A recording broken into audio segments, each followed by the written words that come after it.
और अब इस वक्त की एक और बड़ी खबर मुंबई से है। 2024 में विपक्षी एकता का चेहरा हो सकते हैं शरद पवार। सूत्रों के मुताबिक नीतीश कुमार ने पीएम पद के लिए शरद पवार का नाम आगे बढ़ाया है। विपक्षी एकजुटता को लेकर कल नीतीश कुमार ने शरद पवार से मुलाकात की थी। ये तस्वीर सामने आई थी जिसमें ये संकेत मिले हैं, यानी सूत्रों के हवाले से खबर है कि पीएम पद को लेकर भविष्य में नीतीश कुमार ने शरद पवार का नाम आगे कर दिया है। नीतीश कुमार इससे पहले उद्धव ठाकरे से मिले थे, तेजस्वी यादव उनके साथ थे और शरद पवार से मुलाकात कई मायनों में अब बहुत खास मानी जा रही है। यानी राजनीति के दिग्गज शरद पवार और नीतीश कुमार दोनों की ये मुलाकात और फिर ये संकेत आना कि भविष्य में पीएम पद के दावेदार और उम्मीदवार के तौर पर शरद पवार का नाम आगे नीतीश कुमार ने किया है। ये बड़ी खबर है और ये नीतीश कुमार ने कहा कि इससे ज्यादा तो और खुशी की कोई बात हो ही नहीं सकती।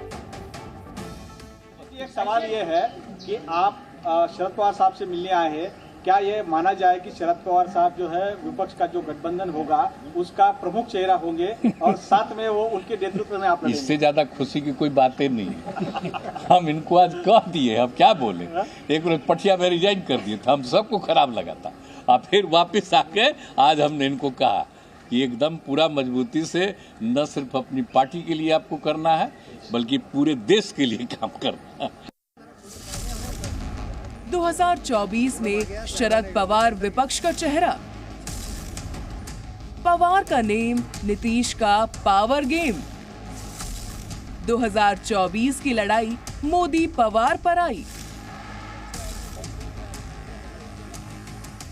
मोर्चे में पवार फिट, नीतीश की सियासी हिट। विपक्ष को एकजुट करने की कवायद में लगे नीतीश कुमार ने एक बड़ा सियासी दांव खेला है।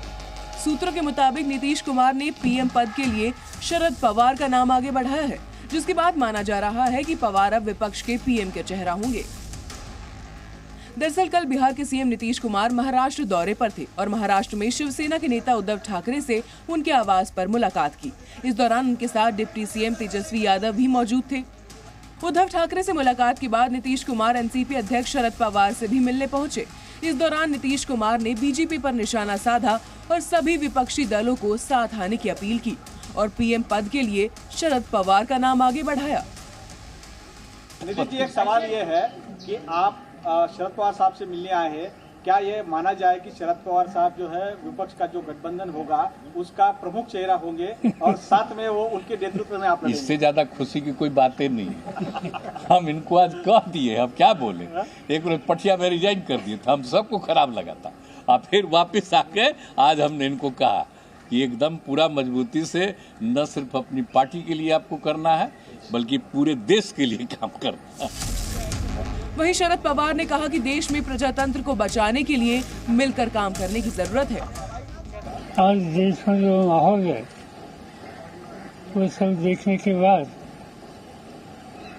देश की प्रजातंत्र को बचाने के लिए मिलकर काम करने की आवश्यकता है।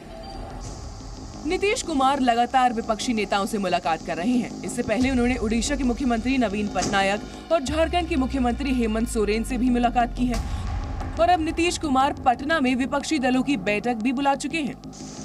नीतीश पिछले कई दिनों से लगातार विपक्षी नेताओं के साथ मुलाकात कर रहे हैं और उन्हें साथ लाने की कोशिश कर रहे हैं, लेकिन इस बीच नीतीश कुमार ने शरद पवार का नाम आगे बढ़ाकर बड़ा सियासी दांव खेल दिया है।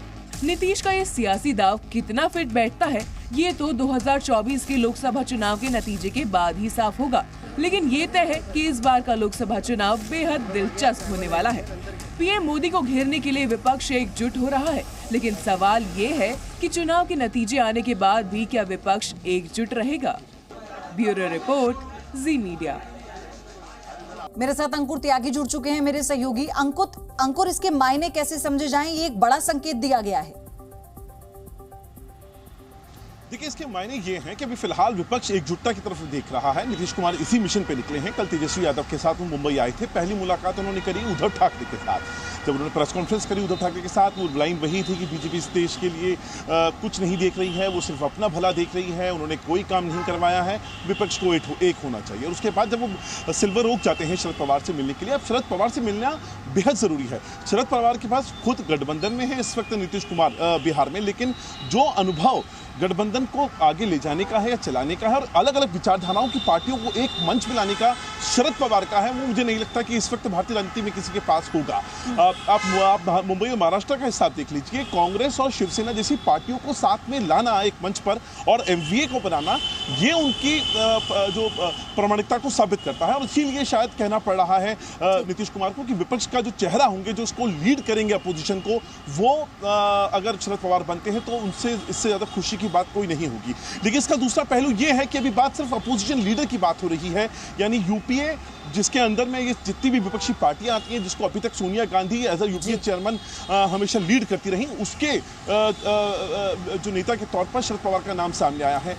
मामला तब आएगा जब नीतीश कुमार और शरद पवार साझा वार्ता में इस तरह का कोई संकेत देते हैं तो पहला तो वो ऐसे ही नहीं होगा, और दोनों धुरंधर हैं राजनीति के, तो कोई ना कोई स्ट्रेटेजी इसके पीछे जरूर होगी। धन्यवाद अंकुर आपका, और डिटेल आपसे हम लेते रहेंगे वहां की राजनीति से जुड़ी हुई। लेकिन अगली जो बड़ी खबर है, अब आते हैं राजस्थान की राजनीति में। Zee News।